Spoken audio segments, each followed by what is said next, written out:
Hello and a very warm welcome to the Crash MotoGP podcast, episode 28 with myself, Harry Benjamin, Pete McLaren and, of course, Keith Huewen on the show today.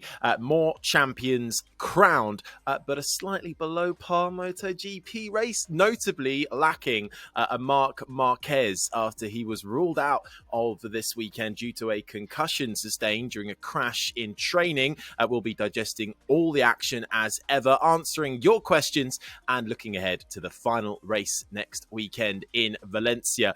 Let's start, though, guys, with the most exciting action, I think it's fair to say, which was in Moto3, where the battle between title contenders Pedro Acosta and Dennis Foggia was intense all the way up till the final lap. It really could have gone down to the final race. However, Foggia was taken out by Darryn Binder, and that all but secured the Moto3 title for Pedro Acosta, who rode a sterling race nonetheless. Keith, what did you make of the Moto3 action this weekend?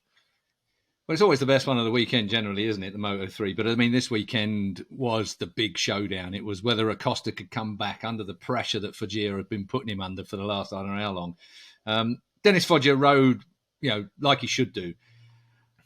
There's several things I still don't get, is how those Leopard bikes are so much faster than everything else out on the racetrack. I don't get that, but I know they're legal because everybody's been on about it for years now. They just do a fantastic job back in their own garage, and they get those Leopard Hondas so very well. Anyway, moving away from that, because it's always slightly controversial, because I never know how they get them so fast. Nobody in the paddock knows how they get them to be that much better than every other bike out there. But it was plain to see in quite clearly this weekend again. Foggia, very, very unlucky. Darryn Binder came in hot right at the very end of the race, took him out, and Garcia out as well.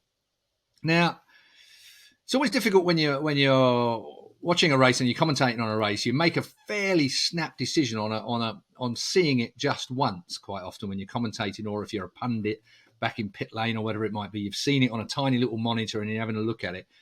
When you look at it quite closely, I had actually a half an hour that I could wind it back and have a couple of goes at it today, just on my own TV at home, obviously. And it looked to me like Foggia just got out the throttle, just had to roll out the throttle very slightly to check himself up. And the fact that Binder was coming in so hot as well, the two things met him. Well, Binder was by far and away in the wrong. He torpedoed him at the end of the day. But there was just a little tiny bit of consequence that also had them coming together at the rate that they did come together, I feel, by looking at it again. It just looked like, Foggia just had to check up a little bit into that turn, and Binder coming in. The fact that Binder's got reputation for it, the fact that he got disqualified instantaneously, virtually, it's very rare that you get someone disqualified from the race, bang, right there and then. It was pretty soon after the incident that he got booted out of the results. And he deserved it. I mean, Darryn has got a name for that kind of rubbing. The amount of times, if we had £1 for every time that Darryn has been, dive bomb Binder, that's his name, Basher Binder. He's got all those. God knows what that's going to translate like when he gets into MotoGP next year. I mean, honestly, he's going to get it paid back to him with interest when they start, cutting each other up next time out. I think he's going to find it difficult. It'd be interesting to see how it works out for him in the first few Grand Prix of next year, whether he can tone it down or not, whether that extra winter. He just seems to have that kind of rush of blood to the head that his brother doesn't quite have. His brother is aggressive. Brad is an aggressive rider and will take every possible chance that there's one there. But Darryn just seems to put his toe over the line every single time. And really, I mean, he was lucky that, Dennis is not the kind of guy, he's not, shall we say, a wallflower when it comes. And when Binder walked down to his pit, into his garage, I thought, shit, that is going to turn out bad. As it happens, the whole of the Leopard team sort of gathered around in the front. The camera went away, but what we didn't see was Foggia went to the front of the garage and looked like there was going to be some confrontation there as well. So it could have turned out quite interesting, because you can be fairly sure, both those boys are fairly well pumped up. So it would have been quite an interesting, maybe that's pay-per-view, isn't it? That kind of thing. We can have a pay-per-view, put them both in the Crash.net ring and see who comes out best. But either way, I mean, one of the BT Sport pundits, the man himself, Michael Laverty, said that he ought to get a ban for Valencia as well. Well, I'm not against that in this circumstance. I'm really not. It's time that Darryn Binder didn't keep making the kind of mistakes that involve other people. And there's been a few of them. Problem is, doesn't matter how long ago it was that he did the last one, you'll always remember it like it was yesterday. So he's got this cumulative effect of everybody, rating him as a bit of a danger out on the racetrack. Remember Fenati? Fenati had to have some enforced time off before people started to relax. Fenati was called, I remember one thing on Twitter with somebody saying that Fenati should be done for attempted murder. God, when he grabbed the front brake, of arrival, there was such extremes, and I get the feeling that after this one, I haven't actually even looked at Twitter or social media, but it will be fairly inflamed. I think we can be sure. Well, there were a lot of questions and statements that came in when we put it out on the CrashNet socials. And I could pick any of them, but most of them, and Michael's is the first one that pops up, is simply, is Darryn Binder ready to ride a MotoGP bike next season? Well, yeah, he's a motorbike racer. I think he's ready to ride it. You could say the same thing. Is he ready to be out in a Moto3 race? Really, couldn't you? It's not down to the motorcycle or the class. It's down to the mentality at the moment, and that's the bit that he just seems to have this tiny flaw. He's undoubtedly fast, and I love him. I think he's spectacular. And if he could just tone that bit back, where he just manages to trip himself up or somebody very close to him, I don't know. The thing I think that's unforgivable is he knew this was a championship race.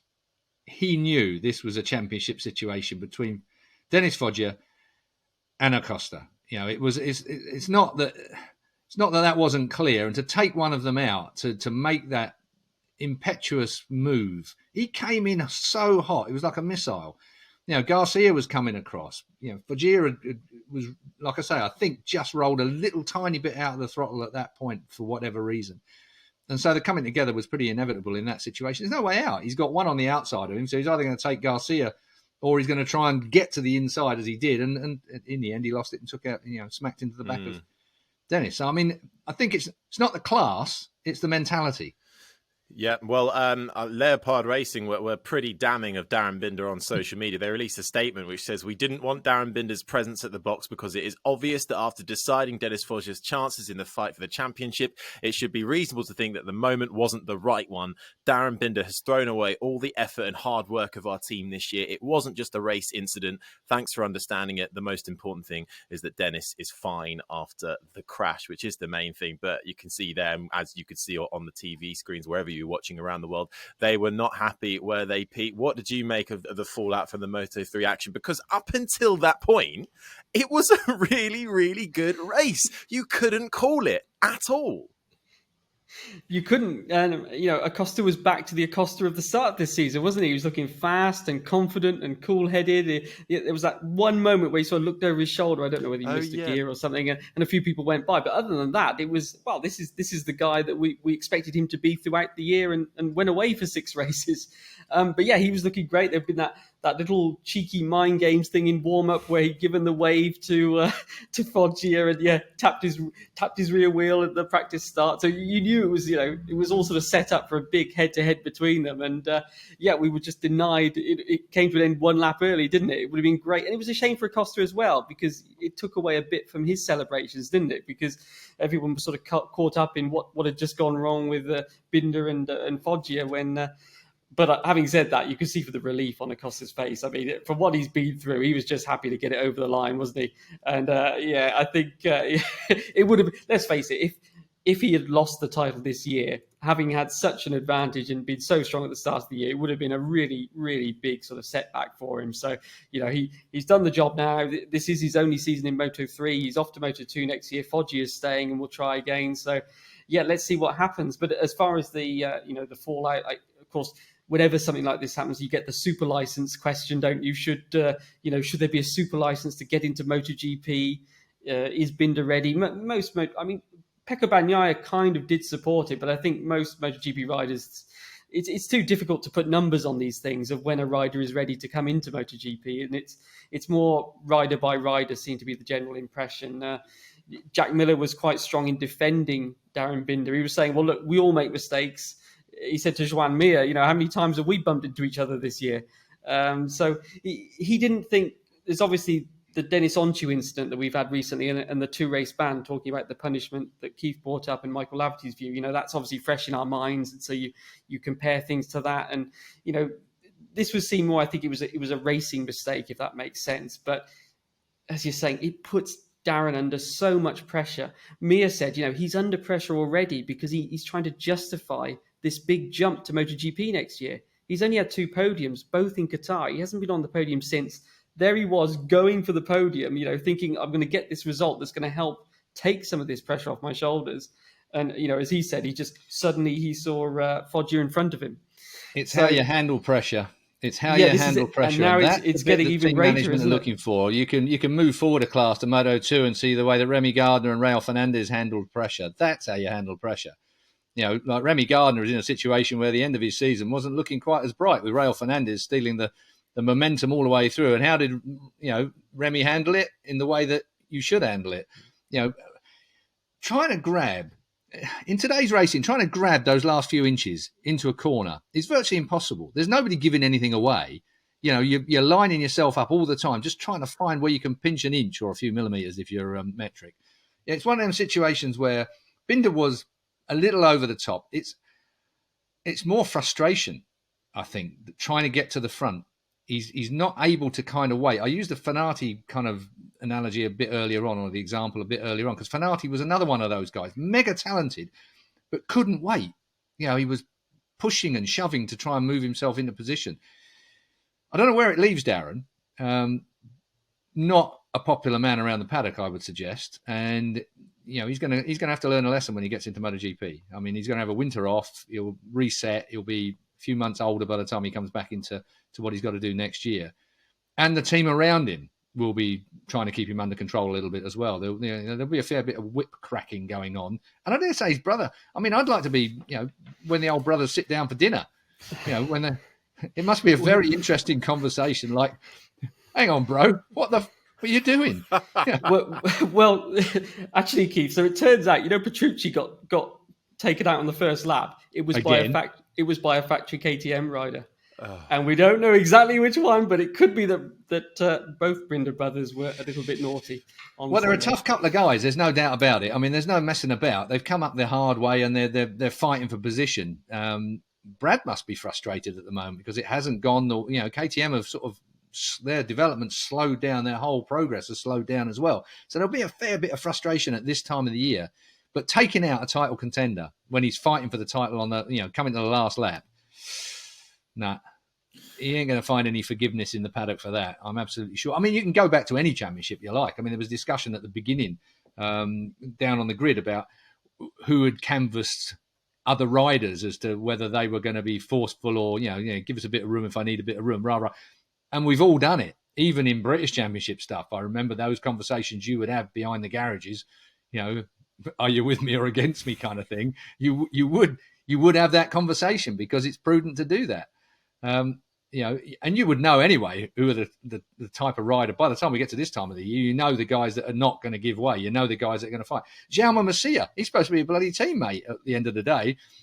As it turned out, I think more by luck than anything else, when he forced his way to the front, he forced his way past Acosta, forced his way past Foggia, and it really mucked up Dennis's race at that point and gave Acosta the opportunity out front. So it looked like Jaume Masia assisted his teammate. I don't believe it. Well, that was my next point. There's a lot of questions coming in. Was Jaume Masia playing the team game or not? No one could really tell. I genuinely don't think he was. But Akio is not a man that gives away a lot anyway, but he's also a man that is quite a tough cookie. And bearing in mind that Masia still there. He's there again next year, isn't he, at IO? Yeah, he's staying there, right? Yeah. Yeah, I think he's still with IO next year. And IO is not a man to be messed with. I mean, either as a team owner or as a manager. Bearing in mind he manages quite a lot of riders in the paddock as well, personally. So, I don't know. I mean, they must have had the conversation. They will have had the conversation. There's no doubt in my mind about that. But it didn't look from where I was sat like Masia was giving an inch anywhere. That's for sure. But in the end, it kind of fell right. And it looked like he did help him, only by the fact that he tripped up Foggia at the same time. So, anyway. It reminded me of, do you remember Gabor Talmashi and Mika Kallio? Red Bull KTMs, and Calio was fighting, and this team orders, and then Talmashi just overtook him and won the race. So there was just this shock on all of the team.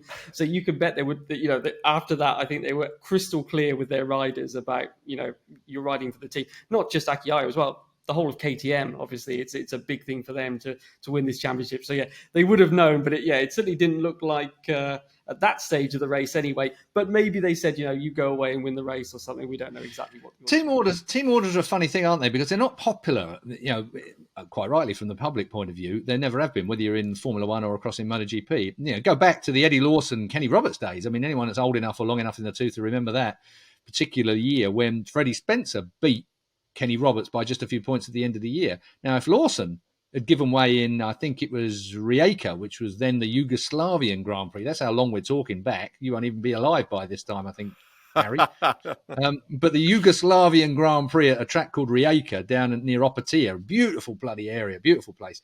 I could go on for hours about it. But anyway, at the time, I'm fairly sure Lawson beat Roberts when he probably shouldn't have. And by the end of the year, Lawson wasn't fast enough to assist Roberts in the quest against Freddie Spencer. By then, Spencer and Roberts were both at it, hammer and tong. And at the end of the year, it cost Kenny the championship. Did it cost Kenny the championship? Should he have been assisted by his teammate? Did they talk to him about it? I've never really got to the bottom of that particular year. But if I'd have been the team manager, I'd have been bloody annoyed at Eddie Lawson for beating Roberts, who was the only man that was with a chance of winning the championship by then. But there you go. Well, those stories can be told time and time again, can't they? But at the end of all of that, and this weekend, well, I suppose Pedro Acosta did win the race, and then it was actually Andrea Mignu and Niccolo Antonelli who rounded out the podium at the end of all of it. But it was Pedro Acosta who did secure the Moto3 World Championship. The 17-year-old does so, and he does move up to Moto2 next season. So very impressive. And you have to say, when you look at the season as a whole, very well deserved, isn't it, from Acosta? He's ridden brilliantly. I mean, he's racecraft, and he's got something very special about him. And I think that having the great Casey Stoner, who I've been a living, breathing advocate of since the first time I met Casey Stoner, to hear Casey Stoner, give Acosta some accolades. Stoner knows what he's on about. He's still as sharp as a knife when it comes to opinion, and his perspective is so brilliantly sharp as well. He is a special kid. He wins races. Yeah, we've seen that before. Okay, he's quite aggressive. Yeah, we've seen that before as well. But he's got that magical racecraft that you just in a 17-year-old rookie, you just think to yourself, wow. I mean, the only reason he will have been, what was he, 1 day older than the youngest ever championship winner? I mean, what was that? Caparossi, was it? I think he was 1 day older than Caparossi for winning the title, something along those lines. Anyway. And in competition, which, without being rude, probably is more fraught and in depth now than it was back in that particular era. Certainly because the motorbikes are so much closer in performance nowadays in the lightweight classes. But I think Acosta is just hot property. And again, Akiayo, he's positioned himself and he's positioned Acosta well in the team, hasn't he? I mean, Io is all over it. He's got his fingers all over the whole deal. I love all that shenanigans that goes on behind the trucks in the paddock. Honestly, if you've never been to a race meet, all you need to do is take up a position somewhere in the back of the paddock, if you have time. I mean, I know you journos don't. You're running around up and down like lunatics trying to get everything going on. But the times I've sat on the IRTA deck, on the International Race Teams Association deck, there's like a little table and chairs out there for the very privileged few. Walk in, say hi to Mike Trimby and the team, and get me a cup of tea, and go and sit out the front and just watch everything, all the management walking up and down pit lane at sort of, usually now it's a bit earlier in the year. It used to be at the end of the year. You'd see it all. About now, you'd see everybody running around. But in the last sort of, 7-8 years, it's been like constant. And from the very, very early part of the year, management are at it, and they gather in little groups. It's like being at a shopping centre, you see lots of gossiping people underneath the stairs. They're always stood in certain places, aren't they, strategically? And when a deal's really being done, because they're kind of embarrassed when you bump into them, when you run around the corner and there they are, and all of a sudden, they even cover their mouths now so you can't lip read. Not that I can, but there are obviously people that do, and there are people that, when they're being filmed, you'll see it quite often in the back of garages, where people cover their mouths so you can't lip read what's being said. Well, the beauty of masks now, it really helps them, doesn't it? You can say anything now and get away with it. Well, one day, maybe we should reserve 3 seats and do a live podcast from there and say what we see one day. I think that would be a juicy episode. I'm down for that. Yeah, absolutely. Definitely. Let's make that happen next season. We'll organise it in the off season. Well, that was the Moto3 action anyway. So a huge congratulations, obviously, to Pedro Acosta, and a massive well done to him. There were just a couple of questions off the back of that. For instance, Anish has asked, actually, is finishing second and third in Moto3 not enough for Foggia and Garcia to earn a ride in Moto2, or are there other incentives for them to stay another year?